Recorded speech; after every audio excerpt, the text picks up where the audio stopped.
नमस्कार साथियों, Ayush competition classes में आप सबका स्वागत है। आज का हमारा ये जो टॉपिक है ये हम आज ज़िला सीरीज़ शुरू कर रहे हैं और इसमें आज हमारा जो ये ज़िला हम पढ़ने वाले हैं ये है नैनीताल। तो हम इस ज़िले को शुरू करते हैं। तो ये जो हमने नक्शा बनाया हुआ है ये नैनीताल ज़िले का है और इसकी हम अगर बाउंड्री देखें तो जो नैनीताल है तो 13 ज़िलों में से हमारे जो 7 ज़िले हैं ये 7 ज़िले गढ़वाल में हैं और 6 ज़िले कुमाऊं मंडल में हैं। तो पहला क्वेश्चन तो यही है कि नैनीताल ज़िला कौन से मंडल में है? यह है कुमाऊं मंडल में है। इसकी सीमाएं जो बनती हैं यहाँ पर पूर्व में चंपावत है, उत्तर में अल्मोड़ा के साथ सीमाएं बन रही हैं, इसके अलावा पौड़ी और दक्षिण में ऊधम सिंह नगर। तो ये जो हमारा नैनीताल ज़िला है ये 4 अन्य ज़िलों के साथ उत्तराखंड के सीमा बनाता है, चंपावत, अल्मोड़ा, पौड़ी गढ़वाल और ऊधम सिंह नगर। इसके अलावा ये जो सीमा बनती है इसकी वह अंतर्राष्ट्रीय जो अंतर्राज्यीय सीमा बनती है, इंटरस्टेट बाउंड्री, वह उत्तर प्रदेश के साथ बनती है। तो नैनीताल की सीमा रेखाएं। इसके बाद अगर हम अब आगे बढ़ते हैं तो जो नैनीताल हमारा ज़िला है यहाँ पर विधानसभा की 6 सीटें हैं। ये 6 सीटें कौन कौन सी हम देख लेते हैं। पहली सीट है नैनीताल। नैनीताल सीट अनुसूचित जाति के लिए आरक्षित है। इसके बाद अन्य सीटें हैं भीमताल, हल्द्वानी, लाल कुआं, कालाडूंगी और रामनगर। तो प्रश्न ये बनता है कि नैनीताल में विधानसभा की कितनी सीटें हैं? ये 6 सीटें हैं जिसमें से एक सीट नैनीताल सीट को आरक्षित रखा गया है अनुसूचित जाति के लिए।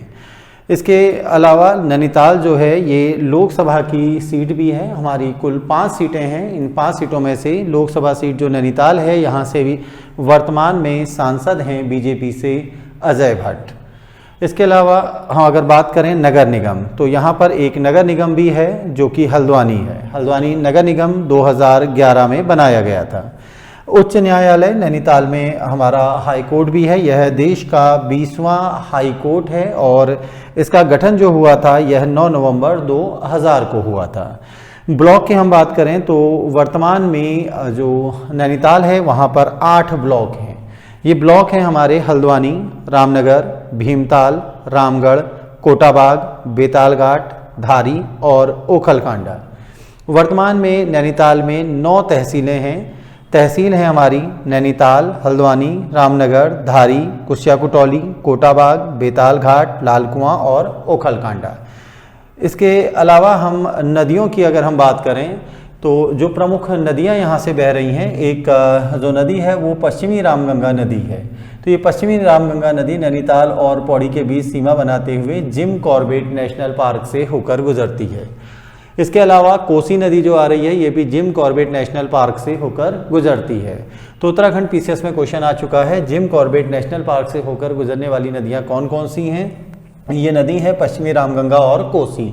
हालांकि इन दोनों नदियों का संगम यहाँ पर नहीं होता है। इसके अलावा एक अन्य नदी जो यहाँ से होकर गुजर रही है उस नदी का नाम है ढेला। तो यहाँ से होकर गुजरने वाली नदियाँ हमारी हो गई पश्चिमी रामगंगा, ढेला नदी, कोसी नदी। इसके अलावा दाबका जो गर्म पानी है, खैरना गर्म पानी, ये दाबका नदी के किनारे है। तो ये दाबका नदी भी यहाँ से प्रवाहित होती हुई सभी नदियाँ, जो रामगंगा नदी है ये पौड़ी गढ़वाल में और पौड़ी गढ़वाल होते हुए निकल जाती है। बाकी जो ये नदियाँ हम पढ़ रहे हैं ढेला, कोसी और दाबका, ये तीनों नदियाँ ऊधम सिंह नगर में जा रही हैं। इसके अलावा एक अन्य नदी यहाँ पर नैनीताल में बहती है। इस नदी का नाम है भाखरा। अन्य महत्वपूर्ण नदी है गौला या गार्गी नदी। तो ये जो हमारा हैड़ा खान है या रानीबाग, काठगोदाम, हल्द्वानी, ये सभी जो महत्वपूर्ण हमारे स्थान हैं ये गौला नदी के किनारे हैं। इसके अलावा एक अन्य नदी यहाँ पर मिलती है, ये नदी नंधौर नदी है। तो ये इस नंधौर नदी पर नानक सागर बांध बना हुआ है। तो ये जो नानक सागर बांध है यह नैनीताल और ऊधम सिंह नगर दोनों की सीमाओं पर इस प्रकार एक बांध बना है। तो प्रश्न अगर आता है नानक सागर बांध नैनीताल और ऊधम सिंह नगर नंधौर नदी पर है और यहीं पर नंधौर दून भी है। अगर हम महत्वपूर्ण जगह की अगर हम बात करें नैनीताल ज़िले में तो ढिकुली, ये जो ढिकुली है ये जिम कॉर्बेट नेशनल पार्क का प्रवेश द्वार भी है और सबसे जो प्राचीन कुमाऊं में बस्ती मानी जाती है उसमें ढिकुली भी एक है जिसमें ये रामनगर तक का क्षेत्र आता था। इसके अलावा यहाँ पर मोहान, गर्जिया माता का मंदिर, पास में ही सीतावनी और रामनगर। फिर अगर हम यहाँ सेंटर की तरफ आते हैं तो यहाँ पर जगह है कोटा बाग, थोड़ा सा उसी के पास में काला डूंगी। ऊपर यहाँ पर हमारा ये आ जाता है गर्म पानी, उसके बाद नीचे नैनीताल, भंवाली, भीमताल, जोलीकोट, रानीबाग, काठगोदाम, हल्द्वानी और लाल कुआं। यहाँ पर ये जो हमारी जगह है ये है चोर गलिया। ऊपर हमारा ये हैदर खान और छोटा कैलाश के मंदिर हैं, ऊपर पास में रामगढ़ और अंत में यहाँ पर जो मुक्तेश्वर, जो कि उत्तराखंड की सबसे ठंडी जगह है, इस जगह का नाम है मुक्तेश्वर। तो हमें ये जो जितनी भी अभी हमने जगह बोली, ये सभी जगह हमें विस्तार में पढ़नी है। तो अब हम आगे बढ़ते हैं। अगर उत्तराखंड हम इसमें नैनीताल हम ऐतिहासिक की बात करें तो जो ये नैनीताल ज़िला है इसकी खोज सन 1841 में की गई थी और ये खोज पी बैरन के द्वारा की गई। तो नैनीताल ज़िले के विषय में ट्रेल को भी मालूम था, लेकिन ट्रेल जो कुमाऊं के कमिश्नर रहे हैं वह इस विषय को, इस जगह की जानकारी के जो विषय है उसको सार्वजनिक नहीं करना चाहते थे। तो उन्होंने सबसे ये बात छुपाए रखी। लेकिन पी बैरन जो कि शाहजहांपुर, जो कि बरेली के पास एक जगह है, वहाँ पर एक शराब फैक्ट्री के मालिक थे और उनको ये बात जहाँ तो हो गई कि जो ट्रेल हैं उनको कोई एक ऐसा स्थान मालूम है। तो पी बैरन यहाँ इस जगह की खोज करने के लिए निकलते हैं और आयोग के द्वारा जो पूछा गया है कि पी बैरन ने नैनीताल की खोज कब की थी, ये खोज 1841 में की। उस समय ये जो जगह थी, ये जगह है नरसिंह बोरा नामक एक थोकदार हैं, ये उनकी संपत्ति थी। तो इसके बारे में एक कहानी भी प्रचलित है कि जब पी बैरन यहाँ पर आ रहे थे तो जब उन्होंने जो कुली वगैरह हैं उनसे इस स्थान को पूछा तो वो कुली इस स्थान विषय के विषय में सही से जानकारी नहीं दे रहे थे। तो यहाँ पर पी बैरन जब उन कुलियों को लेकर चलते हैं और वो देख रहे हैं कि कुली उन्हें सही जगह नैनीताल नैनी झील के पास नहीं ले जा रहे हैं, तो उन्होंने कुलियों से ये कहा कि ये जो पत्थर हैं ये अपने सिर पर रख लें और इन पत्थरों को नैनीताल लेकर चलना है, जिससे कि वहाँ, क्योंकि वहाँ पर पत्थर नहीं है। तो जैसे कुली ने ये सुना, उन्होंने बोला नहीं साहब वहाँ पर बहुत ज़्यादा पत्थर हैं। तो तुरंत इस चालाकी को कर पी बैरन ने उन को क्या कहते हैं बोला कि जब आपको मालूम है तो आप मेरे को उस जगह लेकर चलें। तो इस प्रकार 1841 में पी बैरन यहाँ पर पहुँचते हैं। तो बैरन पिलग्रिम नाम से भी लिखा करते थे। तो पी बैरन ने ये जो जगह खरीदी थी या इस जगह का जो एग्रीमेंट किया था वो नरसिंह बोरा नामक व्यक्ति से किया था, जो यहाँ के थोकदार थे और वो इस जगह को नहीं देना चाह रहे थे। तो इस जगह को भी पी बैरन ने चालाकी से नरसिंह बोरा से लिया। तो जब नरसिंह बोरा ने इस जगह को देने को मना कर दिया तो पी बैरन अपने साथ एक नाव लेके गए हुए थे और उस नाव में बैठाकर वो जो नैनी झील है हमारी, उस नैनी झील पर थोकदार को लेकर घूमने चले गए। अब बीच में जाकर उन्होंने बोला कि ये आपकी झील है और ये आपकी पहाड़ियाँ हैं, मैं यहाँ से जा रहा हूँ। तो ये सुनकर जो थोकदार नरसिंह बोरा हैं वो घबरा गए और तुरंत वो इस जगह को किनारे पर आने के लिए, इस जगह को बेचने के लिए तैयार हो गए। तो इस प्रकार पी बैरन ने ये जो जगह है नरसिंह बोरा से ये चालाकी से ली और चालाकी से ही वो इस स्थान पर पहुँचे थे।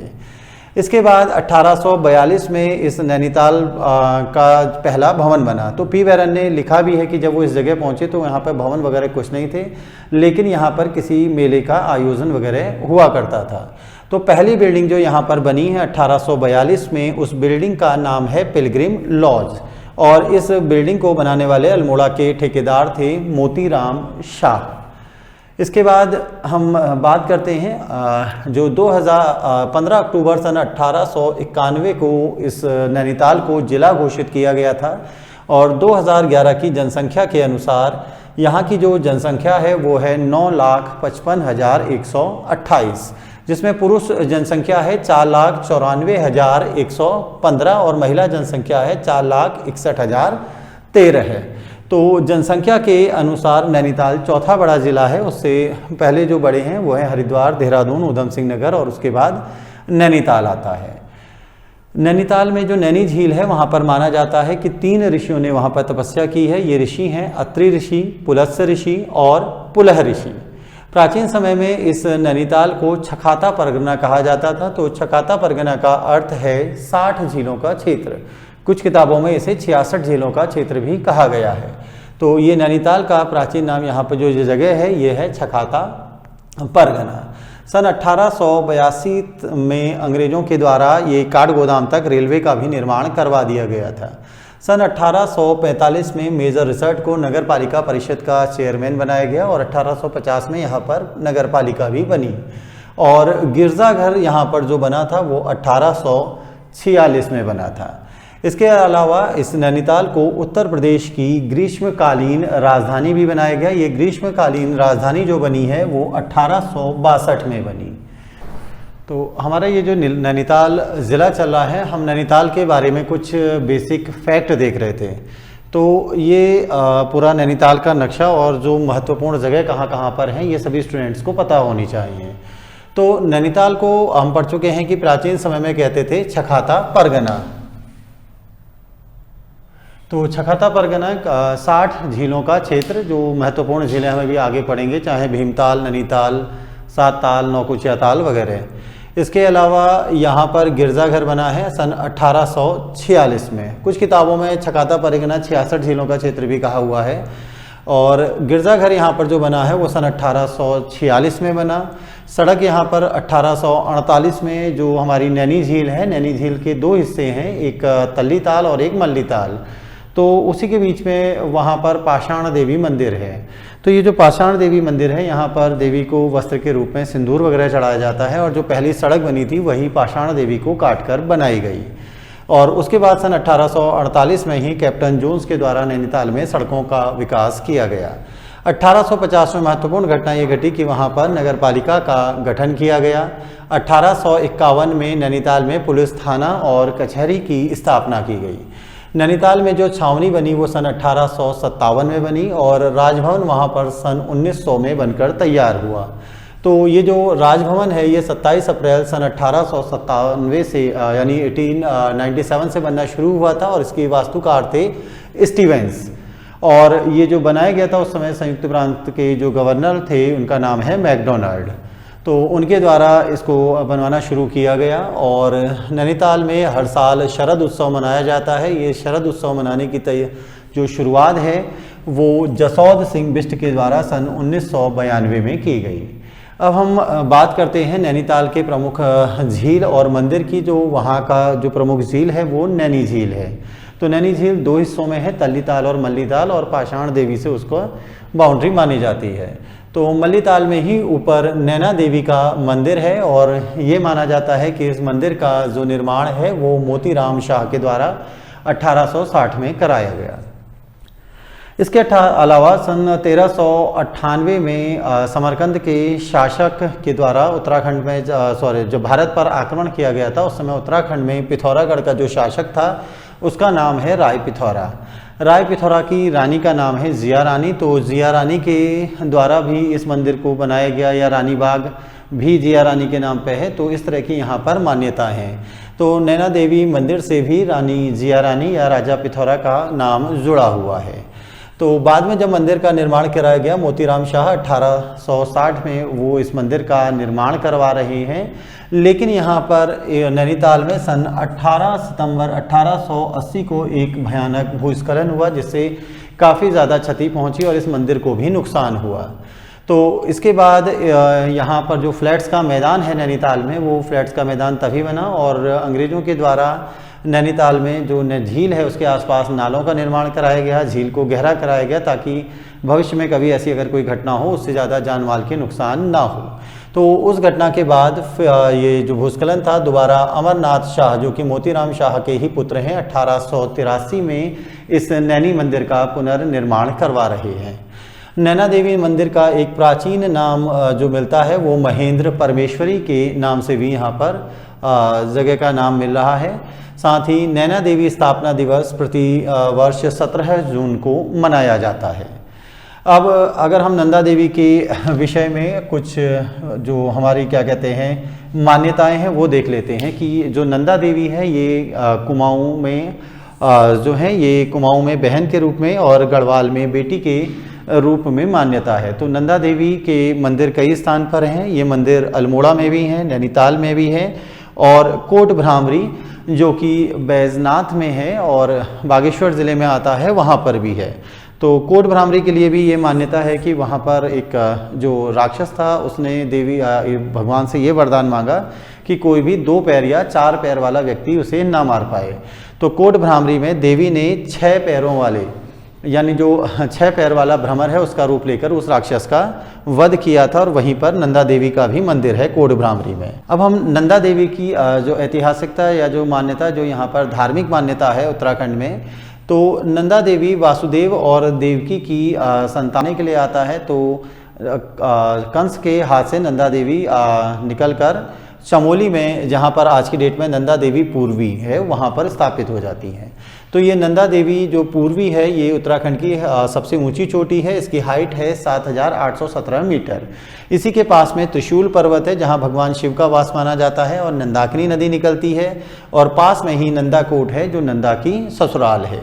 तो ये जो हम जगह की बात कर रहे हैं, ये जगह है चमोली में है। तो नंदा देवी जो है ये कुमाऊं गढ़वाल दोनों ही क्षेत्रों में पूजी जा रही हैं।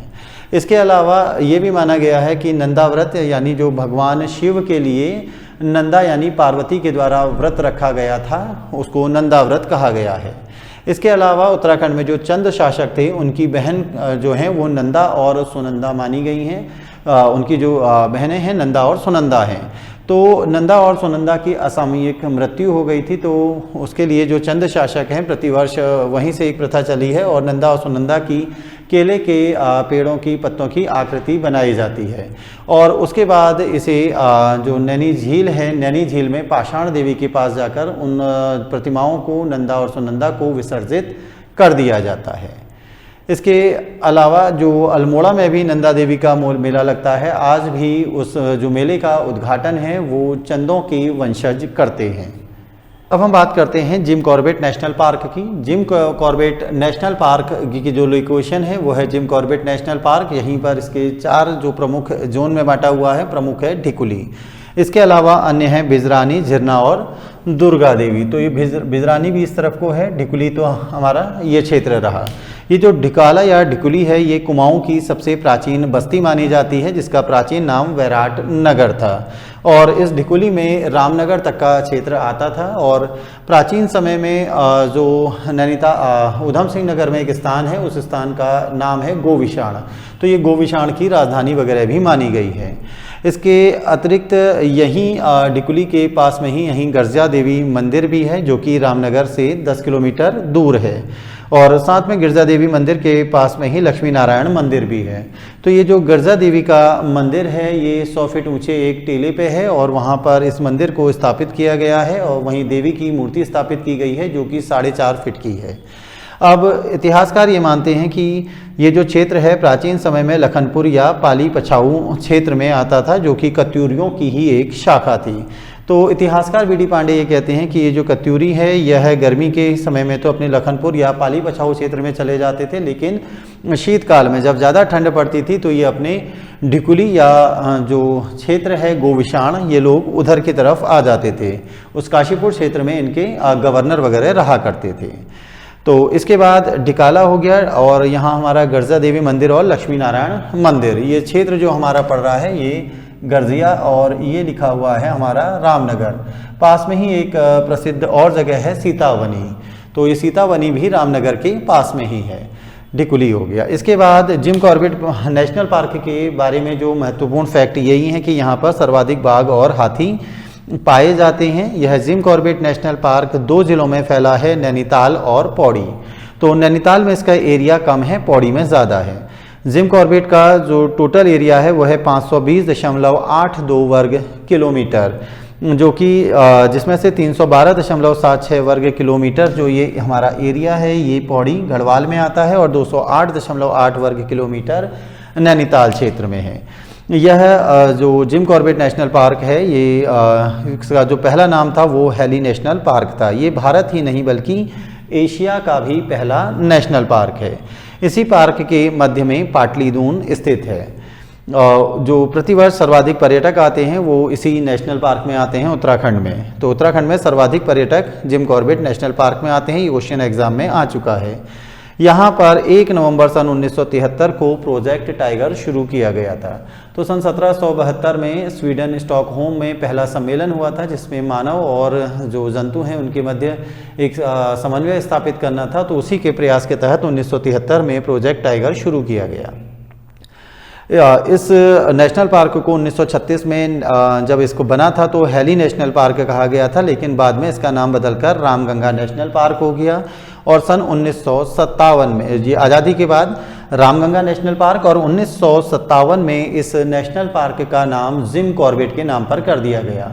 जिम कॉर्बेट के विषय में जो है, जिम कॉर्बेट का जो जन्म हुआ था वो नैनीताल में हुआ था, और इनका जो संग्रहालय है या वो कालाडूंगी में बना हुआ है। तो पूछा जाता है जिम कॉर्बेट संग्रहालय कहाँ पर है, वो संग्रहालय कालाडूंगी में है। इसके अलावा जिम कॉर्बेट ने जो पहला शिकार किया था बाघ का, वो 12 वर्ष की उम्र में किया था, और बाद में इन्होंने उन्हीं बाघों को मारा जो कि मानव जाति को नुकसान पहुंचाते थे। इनकी प्रसिद्ध जो पुस्तक है उस किताब का नाम है मैन ईटर ऑफ कुमाऊं।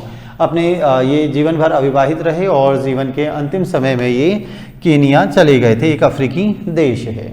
इसके अलावा पूछा जाता है यहाँ से नदियाँ कौन कौन सी बहती हैं। यहाँ से जो नदियाँ हैं वो हैं कोसी, ढेला और रामगंगा। ये ढेली है, ढेला, दूसरा पश्चिमी रामगंगा और कोसी, ये 3 नदियाँ जिम कॉर्बेट नेशनल पार्क में से होकर गुजरती हैं। तो ये हमारा आज जो हमने भी पढ़ा, ये हमारा नैनीताल जिला सीरीज चल रही है, और इस नैनीताल जिला सीरीज का आज हमने ये पहला भाग पढ़ा है। तो इसके बाद जल्दी हम अपने दूसरे नैनीताल जिला सीरीज में दूसरे भाग के साथ आपके सामने उपस्थित रहेंगे। तब तक के लिए धन्यवाद।